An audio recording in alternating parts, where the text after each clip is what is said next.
couple of weeks ago, and I first of all do apologize if you hear any vroom vroom, noises. Those are going to be notifications via email, Facebook Messenger, text, you name it. But like I was saying, a couple of weeks ago, or several weeks ago, I did a video on the, I guess you could say, museum, the Toy Museum of Play, or whatever they call it. The Toy Museum in New York. At least that's where I think it's located.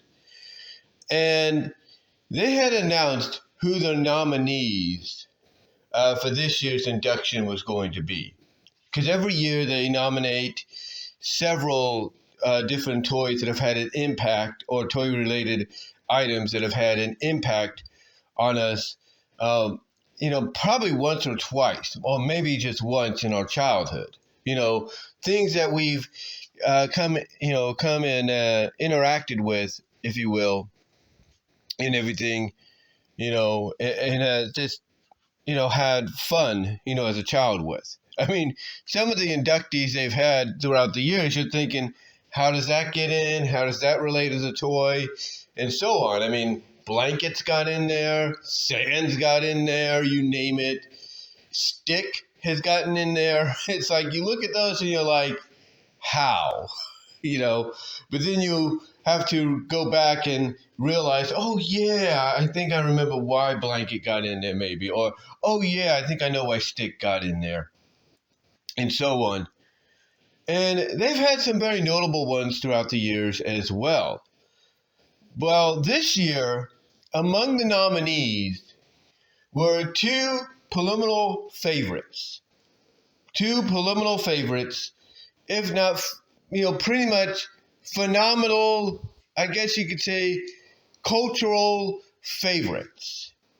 Basically, these are two of these nominees that got in this year. Pretty much, changed how you view, how certain toys are represented for boys and girls. And if the title hasn't given it away yet, yes, along with the card game Phase 10, Transformers and My Little Pony are in. That's right. You go to the State of Play Toy Museum in New York, and you will see on display the newest inductees there. Now, I found this out by watching a clip uploaded by NBC's Today's YouTube channel. And what's funny about the report is they kind of gave away who one of the inductees were, because one of the clips they put it into the package or into the report showed the display case of where the toys are, the ones that get inducted. And one of the toys that they showed, without even acknowledging it yet, was Transformers. But yeah, earlier last week, Transformers and My Little Pony in Phase 10 were inducted. And I can tell you something. As somebody that grew up with Transformers, it is time. I mean, even the guy that reported it, he's part of the voting committee. And even he said, yes, it is time. And let me explain why it's time. And mostly why it's time for My Little Pony.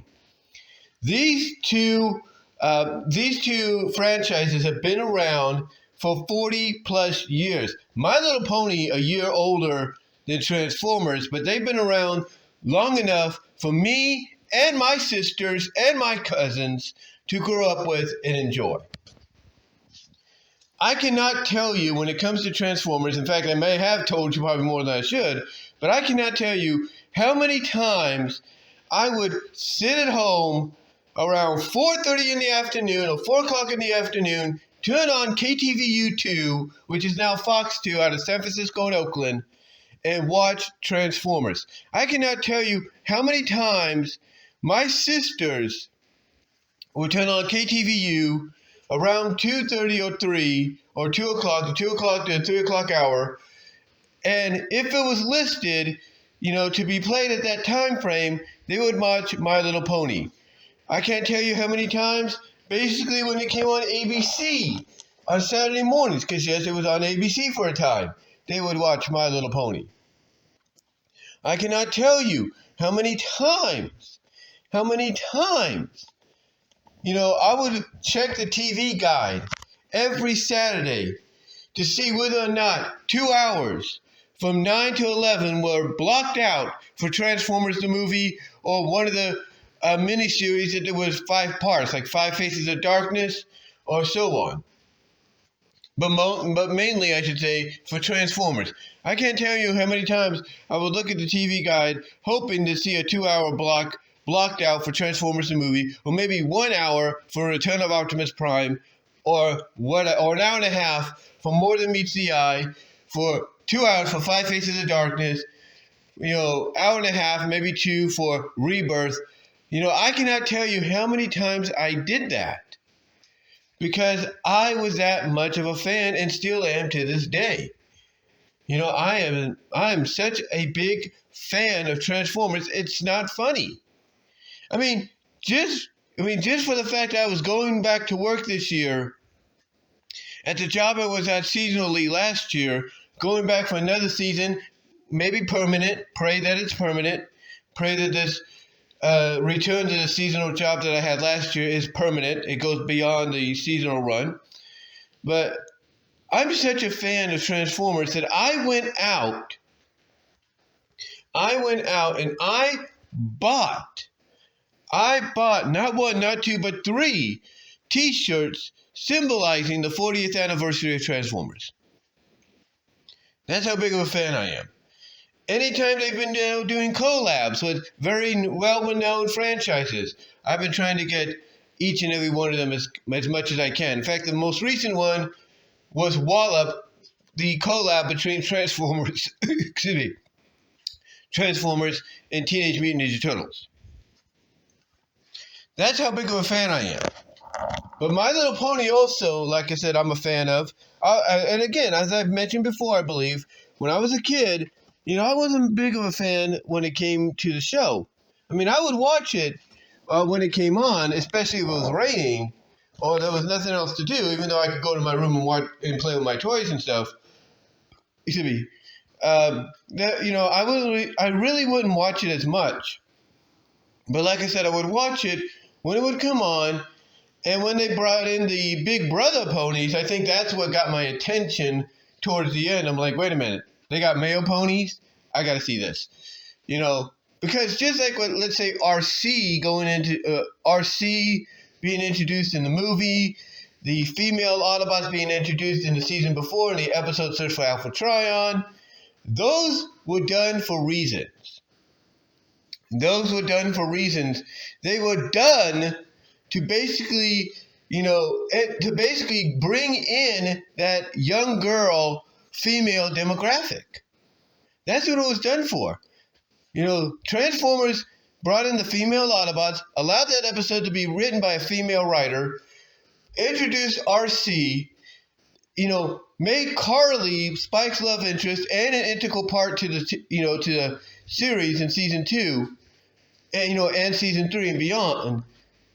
Basically, they did what they had to bring in the female audience. Same with My Little Pony.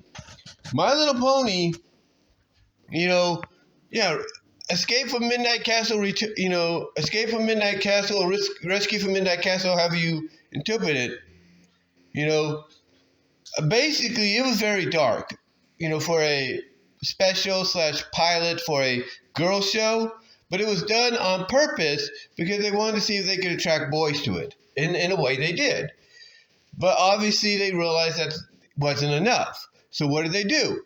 Come, the series, they decide, hey, we got a new, the lady that created My Little Pony, along with Hasbro, said, hey, you know what? I got a new idea for ponies, in a new way to probably bring in the boy, demographic. Let's introduce male ponies. Let's bring in big brother ponies. And the rest is history.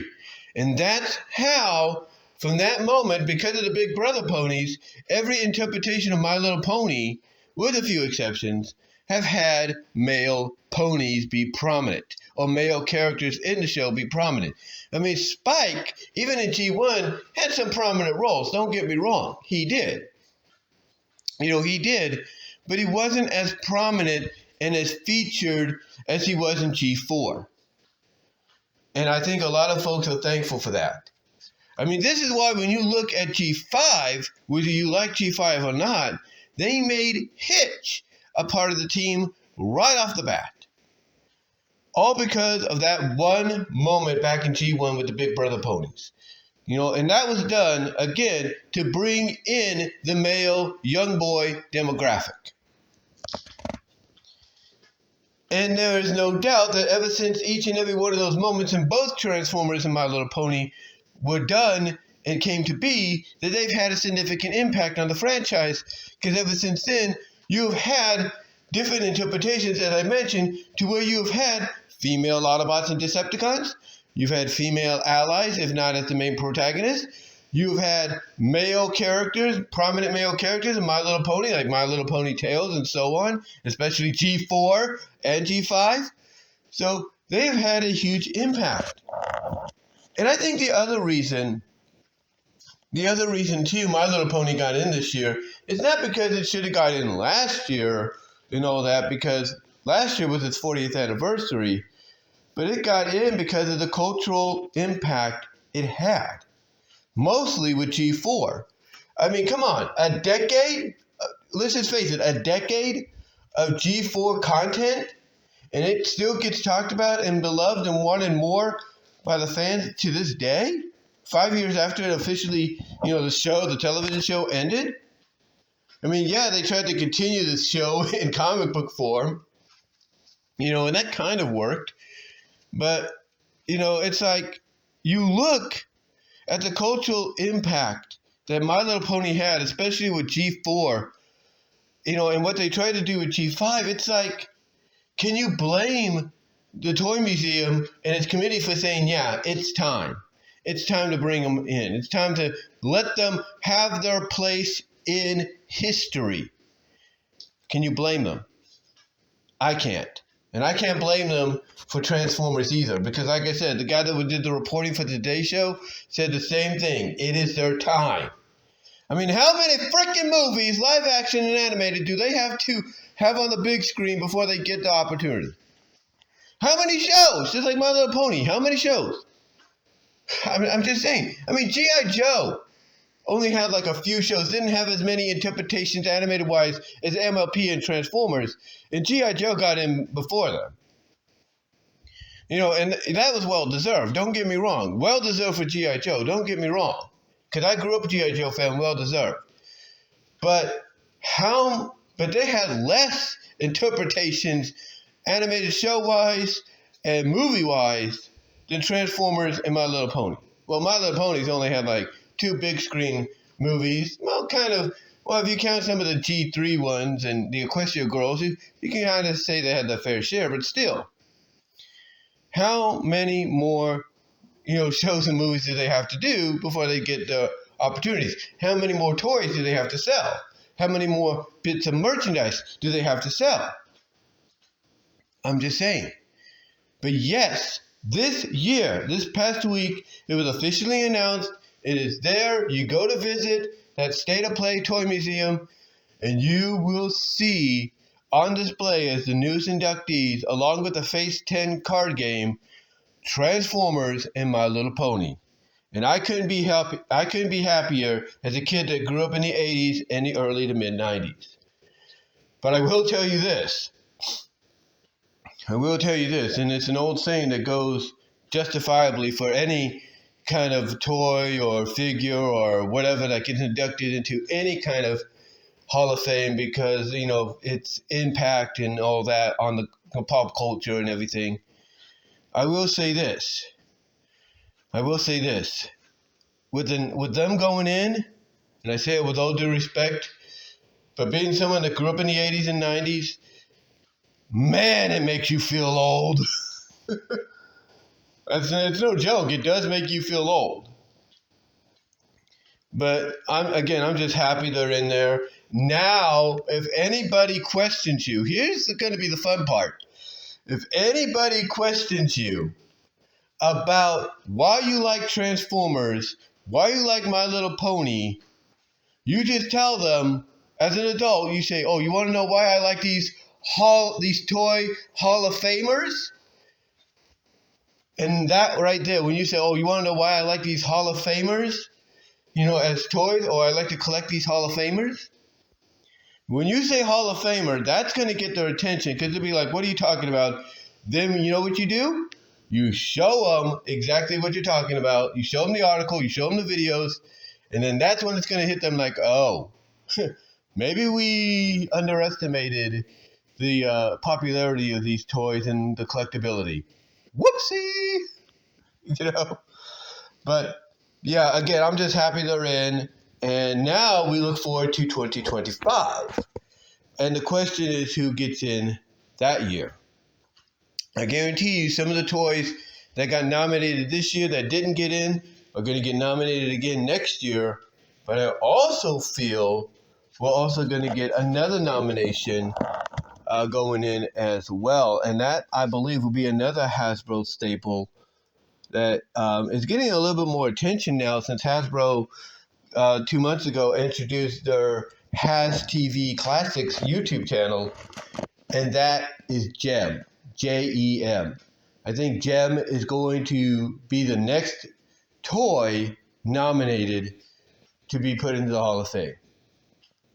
I think they're going to get nominated. I think Jason the Wheel Warriors are going to get nominated. I feel those toys are going to get a nomination next year, along with a few other things as well. But let me know what you think about who, or not what you think, but let me know what your thoughts are, I should say, on who you think will be nominated in 2025. And what are your thoughts overall on My Little Pony and Transformers finally getting the recognition they deserve, now being in the Toy Hall of Fame, the State of Play Toy Hall of Fame in New York? Let me know what your thoughts are, guys. I'd love to hear from each and every one of you on that. And as usual, guys, like the video, ring the bell for notifications, subscribe to the channel. Also, check out my Teespring store. Link is at the bottom of the description. Also, check out the links to where you can find my content elsewhere here on the internet, as well as go to deviantart.com/BVW1979. But guys, overall, let me know how you feel. Let me know how you feel about all of this, and do you think they should have gone in, Transformers and My Little Pony should have gone in long ago? Or do you think now was the right time for it to happen? And again, who do you think will go in next year? Let me know. Love to hear from you guys on that. And until then, I am out.